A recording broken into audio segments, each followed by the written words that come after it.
gelar perkara terkait kasus tudingan ijazah palsu Presiden ke-7 Indonesia Joko Widodo. Ada 8 orang ditetapkan sebagai tersangka.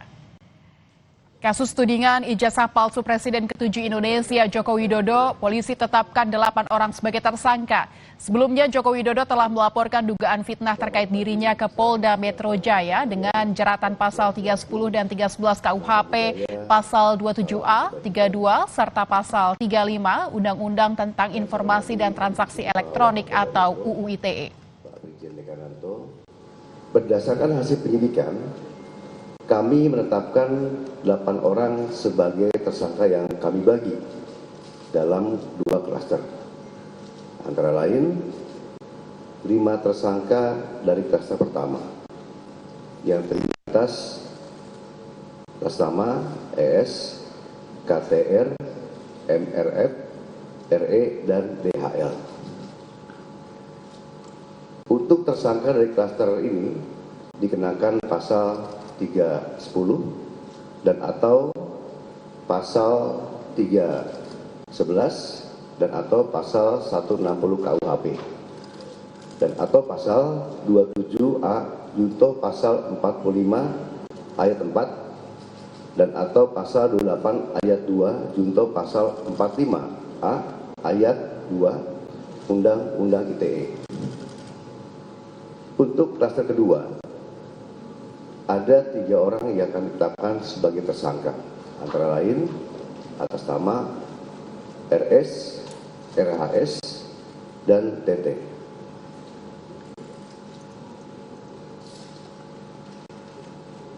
Tersangka pada klaster 2 dikenakan pasal 310 dan atau pasal 311 KUHP dan atau pasal 32 ayat 1 junto pasal 48 ayat 1 dan atau pasal 35 junto pasal 51 ayat 1 dan atau pasal 27A junto pasal 45 ayat 4 dan atau pasal 28 ayat 2 junto pasal 45A ayat 2 Undang-Undang ITE.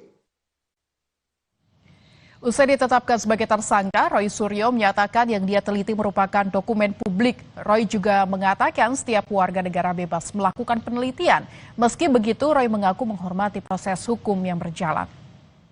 Roy Suryo, selaku pemerhati telematika yang memiliki hak hukum dan juga memiliki hak untuk melakukan penelitian atas keterbukaan informasi publik juga.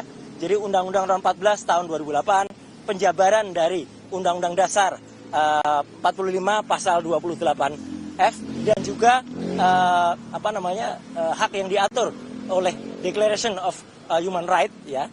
Jadi saya bebas untuk atau kita sebagai warga negara bebas untuk melakukan apapun keterbukaan informasi dan penelitian apalagi untuk dokumen publik. Yang saya teliti adalah dokumen publik ya. Jadi ini akan menjadi presiden yang sangat buruk ya. Kalau ada seseorang yang meneliti dokumen publik kemudian ditersangkakan dan kemudian dikriminalisasi. Itu yang sangat buruk. Dan yang kedua adalah kami tetap menghormati semua ini. Dan salah satu kuasa hukum saya adalah juga Pak Abdul Ghafur. Ya, itu salah satu tergabung dalam tim. Ya, tim anti kriminalisasi terhadap kami semua.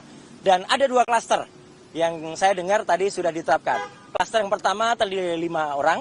Klaster yang kedua terdiri dari 3 orang dan saya perlu mengaturkan selamat juga untuk rekan saya Pak Michael yang terbebas dari klaster itu ya gitu. Ya, jadi artinya apa? Saya tetap menghormati penetapan tersebut. Tapi sebaiknya semua masyarakat juga menunggu dengan sabar prosesnya. Kita ke sorotan lainnya, Saudara, hingga kini polisi